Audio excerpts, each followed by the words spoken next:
Today I want to start a little series focusing on emergency preparedness. While some people seem to go over the top with their prepping and may display slightly extreme psychological traits, the only thing that is definitely crazy is not being prepared at all. It would show a lack of understanding for reality or a lack of care for your life and the life of your loved ones if you do not prep. In most cases, people simply trust that the electricity always works, that the gas station always provides, and the supermarkets remain open. Again, this is lacking a sense for reality, and it is lacking any understanding for how vulnerable modern civilization really is. This is not failure on part of governments, but mostly individual neglect. Have a look at the homepage of the local authorities providing quality information. This is my local Upper Austrian government website, but similar websites can be found all over Europe and I'm sure all over the world, so you can clearly see that governments want their citizens to be prepared. Now, some areas like California or Japan are quite used to disasters that are provided by the relentless forces of nature, but also human neglect. Very often it takes a lot of human neglect in order for natural forces to really cause disasters and a lot of damage. In Central Europe we have no volcanoes, we have no major earthquakes, but flooding can occur. Winter may block supply lines and the risk of a general power outage is increasing as policies force more and more unreliable power from photovoltaics and wind into the grids, while conventional power plants are shut down. This is going on in Germany, but threatens the neighbor countries as well. My local electricity provider had to rescue the European power grid with their potent and flexible gas turbines numerous times, because it has to compensate for the instability of the German power grid.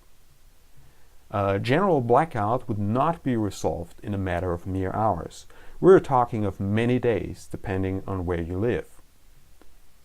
In case you have to leave your home, an emergency backpack will come in handy. I don't believe in backpacks that you pack once and then store away. I tend to use most of the fine equipment I have on my pack, or at least regularly change it out, usually to upgrade it. On one hand, the gear I have is so expensive that it would be a shame to just let it collect dust waiting for a day that hopefully will never come. On the other hand, you need to practice with your gear to handle it when it matters the most. That is not a problem if you have an outdoor hobby anyways, but it will be a challenge if you avoid taking in some fresh air and always find an excuse not to go for a walk. As I go through my pack, please feel free to ask any question in the comment section. For example, how to get a certain item, how much it costs, or what would be alternatives. Also, feel free to share your ideas and observations. Great folks, this is my emergency backpack. It is about 17 or 18 kilograms heavy, so that would be almost 40 pounds. So for my body weight, which is about 95 kilograms, this is still within the weight regulations. It's not too heavy. I can carry it over long distances. I'm feeling fairly confident about that. For a smaller frame person, depending on your constitution, you might look for a lighter backpack. For example, I wouldn't give this backpack to my wife, obviously. But now let's look what's inside. Now, believe it or not, there's a system to the madness. And the system goes as follows. On the outside, I have mostly my tool compartment. Let's first start with the heavy tool. That is a Camp X Gerber Camp 2. I think they don't produce this one anymore, but it's very light, it's very handy. I'll do a test video of this axe in about a week or two.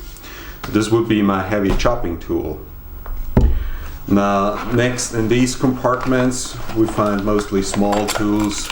A fork and spoon combo fire starting kit in a water resistant box. So fire starter and everything in there to get a fire started quickly and efficiently. Knife sharpener, a Victorinox tool. I actually use it a lot, so I know it works. pen and paper to leave messages.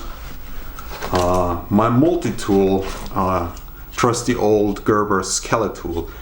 This also covers the small knife department pretty much, and some bits. So we have a multi-tool there. It's a very light multi-tool. Some trash bags. So in section 2 of the tool compartment, we have a headlamp, the Skillhunt H03. This is a very, very good headlamp for a budget price. I use this one a lot. I know exactly how it performs. 18650 powered, so a very good light. And then we have some insect spray. Actually, if you already got stung by an insect, this is to, well, cover the swelling and whatnot. It's probably not really necessary. Here we have an 18650 charger for the battery of the flashlight and other flashlights that I use. Here is a regular lighter. Actually, it's a wind-resistant lighter with some rubber bands. So I covered the fire starting department pretty well, I think. So then, of course, we have some protective gloves, mechanics utility gloves. I use those a lot to work. Those are wonderful gloves. I have multiple pairs of these. So we go inside. There's some kind of towel. Could always be useful. You see those in all those survival videos, so I would not disagree on the usefulness of such a towel. Clothing compartment is water resilient, or water resistant actually. I don't have a whole lot of clothes with me, just really a spare change of underwear and head covering, stuff like that. Very basic. Very compact bundle so to keep warm, or if I have to change because it got wet, that definitely will work. Med kit. Now this one actually would deserve its own episode. Well, what do I have in a med kit? It's basically a standard med kit that you have in the car or should have in your vehicle, plus a few extras. Extras like medicine that you often use, like aspirin, like some painkillers, like some magnesium. Magnesium is very important if you or someone else gets into muscle pain. Additionally, I have something, if you actually suffer a burn, this is a burn dressing. That is something that works really, really well. I never had to use it, but I got to talk with some people who have jobs where they actually encounter burns and bad burns very often, and they say that these really make the difference between a permanent scarring and perfect wound healing. So this is enough for area like this. If an area like this gets burned in about that surface area, you will be able to work with that. It relieves the pain and it works against permanent scarring. Then you have a stop bleeding stuff in here. That is something that you pour into some gashing wound, and then the bleeding is supposed to stop.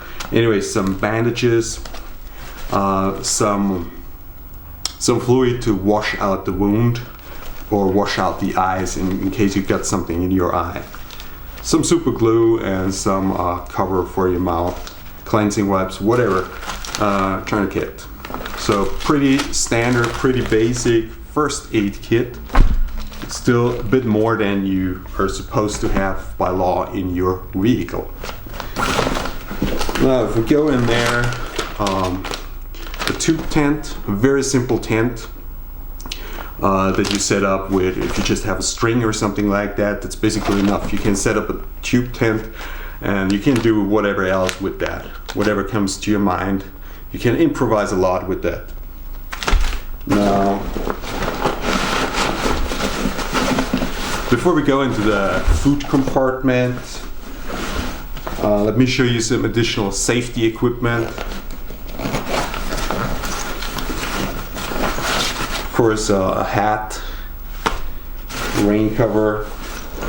This is something like this covers your face. It's like a face mask in case you encounter a bad storm or something like that, or you have to escape without giving your identity away. A drink with some magnesium, some rope. Oh, this is against insects. They can be very annoying if you're stuck in the woods here in Austria. So it's good to have that repellent. Never leave your house without duct tape.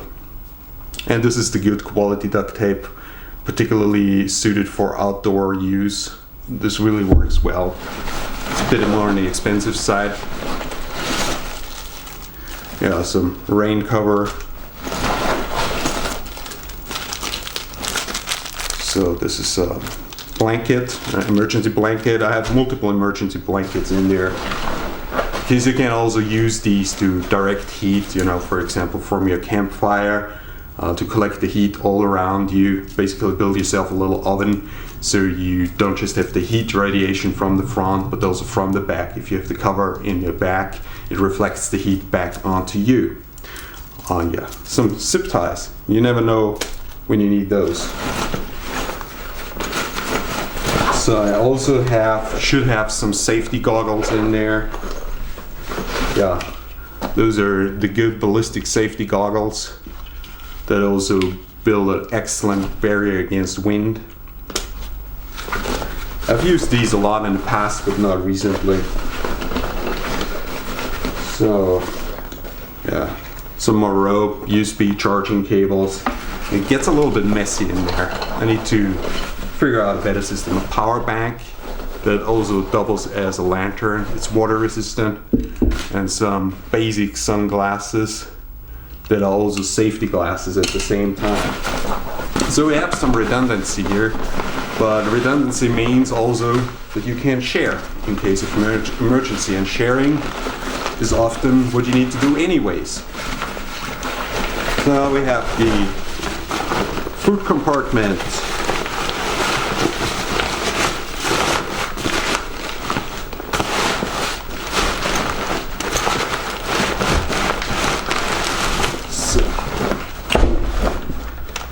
The food compartment, that's the heaviest compartment. So it's to cook water, cook food, whatever. It's filled up with goodies, anything that you need to prepare food. And I have some redundancies in there. This is the personal hygiene kit. You have some soap. I have a big soap bar in there. I could have a smaller one. Toilet paper, like the toothbrush. One more mask, tea lights. But I guess I could work on this one if I wanted to save some weight. Peanuts in vacuum. So high calorie density, very handy if you have to eat while on the go. Some other nuts and bars. Some remnants from MREs. And yeah, some MREs. So I have enough food in there, I would say, to keep going for 3 days easily. And I have a little foldable portable stove in there. I did a review on that in the past. They really work wonderfully. You just assemble them. And the advantage is you hardly need any wood to power those things. I mean, you can get a lot of heat from just collecting small amounts of wood, small branches. So you don't need to start a big campfire. I think that's really useful if you have a hard time of finding even dry wood, because you always find dry small branches. And you don't need a lot of time to prepare fire, and then you just put your cooking set on top of that and you can heat up food. Basically, if you have MREs, you don't need anything to heat up your food. The MREs have those chemical heaters in there. Some additional stuff on quick deployment. I have pepper spray here, a larger type of pepper spray in case you encounter any animals that want to harm you, or two-legged people who behave like animals. Another lighter. Never have enough lighters. So I have a sleeping bag down there. I will not open this compartment. A very basic sleeping bag, not for extremely cold temperatures, but just to have it there. And some rain covers, heat packs like hand warmers. They're not as much for me as for my wife or other people who often have problems keeping the body temperature going. Oh yeah, okay. I'll show you my sleeping bag. It's a super light sleeping bag. At least it says it's super light. Should work. As long as it's not extremely cold and you need to build an igloo, and then it will be fine. So the other area is of course the water area, the water department of this backpack. There's some more tools in there. There's a backhoe Laplander, because this backpack has these tornistors on the side, large compartments that can easily hold entire water bottles. I'm not entirely happy with these water bottles. I think I should get something else. But small water bottles have the advantage that you can balance out the weight very well. My Gerber strong arm knife, I'll probably replace it with something lighter, with a Mora knife, because I already have the axe, so I don't need to rely on a relatively heavy knife. The axe will do the heavy chopping part, and the backhoe Laplander too, so I will get a lighter fixed blade. And there's more water.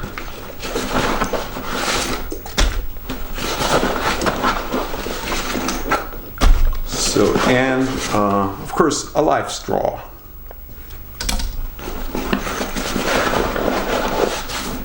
So that's pretty much what I have in my survival backpack.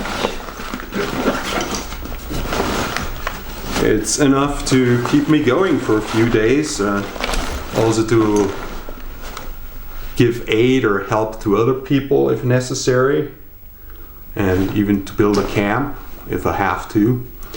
So I consider this a pretty much fully equipped survival backpack.